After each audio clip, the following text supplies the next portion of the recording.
This drill is meant to show the goaltenders the spatial context of how to play nets. That by holding their stick on the floor between their legs can cover the hole between their legs, but by holding the stick off the floor at 22 degrees will cover the same space.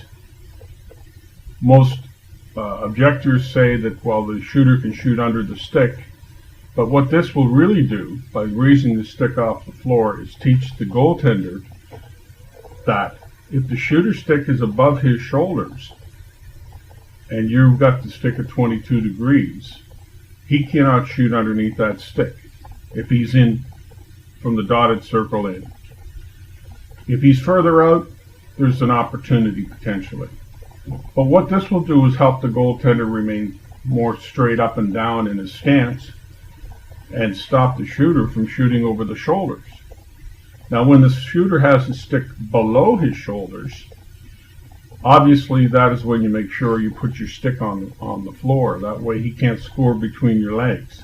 But what happens when in that particular instance the shooter cannot score over your shoulders because the stick is below his shoulders?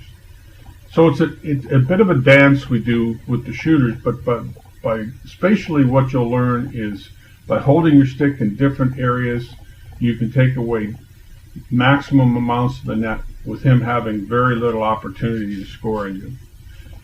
My answer to the people who object is give it a try. Try these sorts of things out. Find what works for you in your particular style.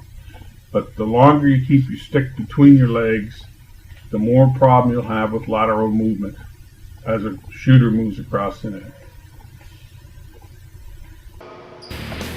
Now let's watch as you see some shots here with the goaltender with the stick on the floor between his legs. Now what I have the shooters doing here is trying to just bounce the ball and show what it looks like. What you can see almost immediately is that the goaltender is crouching down. He's creating a shot over the shoulder if and when a shooter wants to take it. I don't have him moving laterally here, which I should. It would show that he has a little bit of trouble moving left to right, right to left.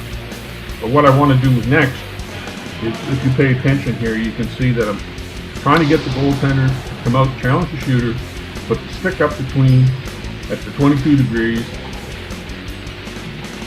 and have the shooter shoot bounce shots trying to score underneath the stick. Now you'll notice his right hand there is a little low on the stick. I usually like to keep it up a little bit, but he doesn't have a hand hold there, so it's difficult for him. What you're going to see here, even with that 22 degrees, you can see how much higher up he is. If you go back and look at the previous shots, you'll see that the goaltender is actually standing a lot taller. He's also got a lot of capability for moving left to right. You can see those shots. He can even put the stick on the floor after the shot is taken, which allows him, again, the mobility to move left and right. To me, it's just a better way to play the shot, to give something, to offer something, to take it away. And what it will do here again is allow the shooter to see something, and you can take it away.